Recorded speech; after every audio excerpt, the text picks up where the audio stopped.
कोई काम पूरी तरह समाप्त करने के बाद दूसरा काम शुरू किया जाता है तो तब हम वाक्य कैसे बनाते हैं? लगातार घटने वाली दो घटनाओं में पहली घटना ख़त्म करके दूसरी शुरू करनी हो तो तब वाक्य कैसे बनाते हैं?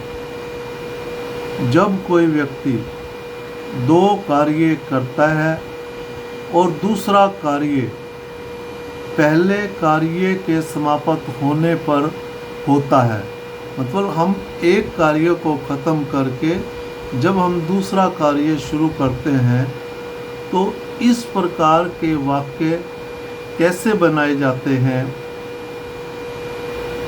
स्ट्रक्चर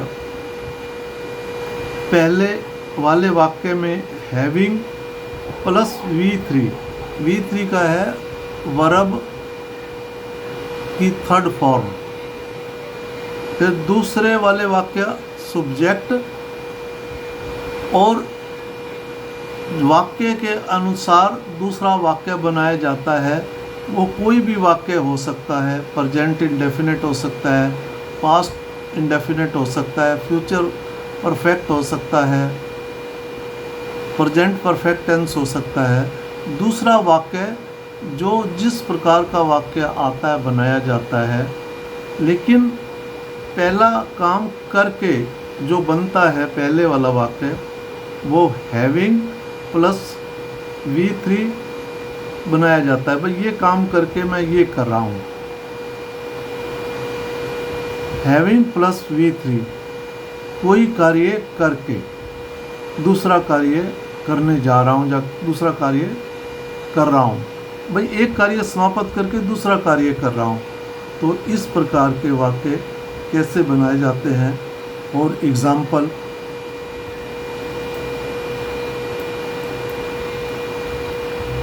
घर पहुंचने के बाद हैविंग रीच्ड होम मैंने स्नान किया, आई हैड ए बाथ। अब रीच की थर्ड फॉर्म रीच्ड है, मैंने स्नान किया आई हैड, हैव की सेकंड फॉर्म हैड है। ये पास्ट इंडेफिनिट का टेंस है। दूसरा वाक्य टेंस के अनुसार बनाया जाएगा जो टेंस आ रहा है, लेकिन पहले वाले वाक्य में हम हैविंग प्लस V3 लगाएंगे।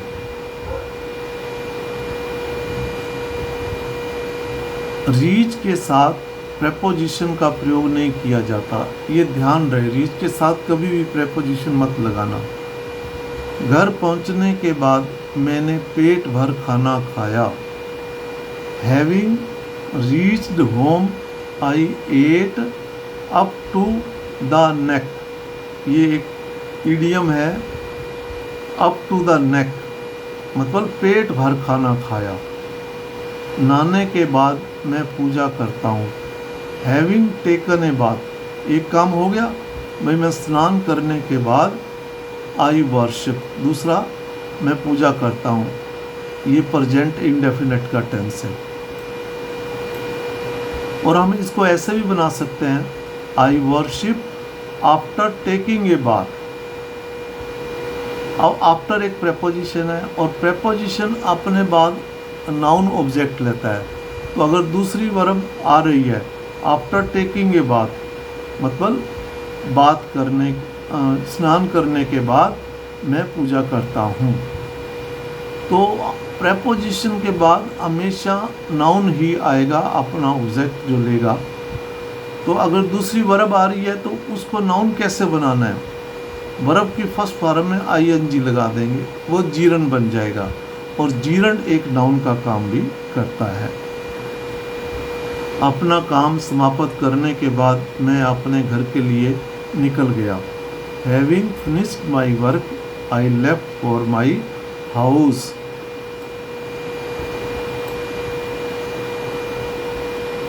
नाश्ता लेने के बाद बच्चा स्कूल चला गया, having taken breakfast the child went to school. किताब पढ़ने के बाद मैं अब अंग्रेजी बोल सकता हूँ। Having read a book now I can speak English.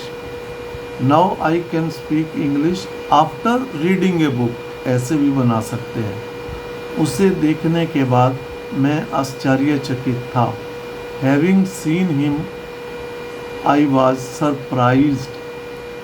मुझसे मिलने के बाद राहुल विदेश चला गया। Having met me, Rahul went to abroad. वहाँ पहुँचने के बाद मैंने चैन की सांस ली। Having reached there I sighed of relief. मैंने चैन की सांस ली। खाना खाने के बाद मैं पानी नहीं पीता। Having had the food. अब जो हेड है,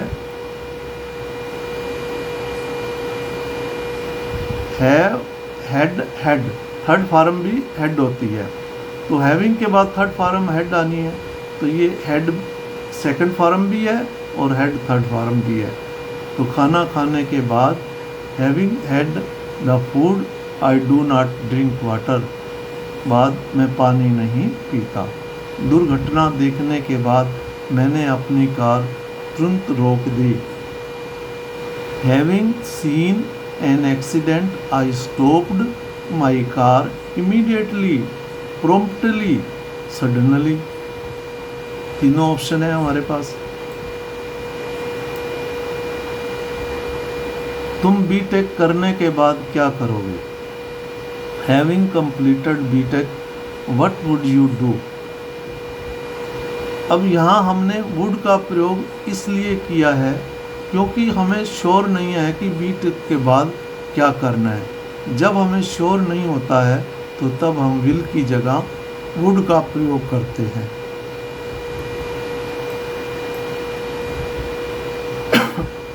अपने मित्र की मृत्यु की खबर सुनकर वह नीचे बैठ गया और रोने लगा।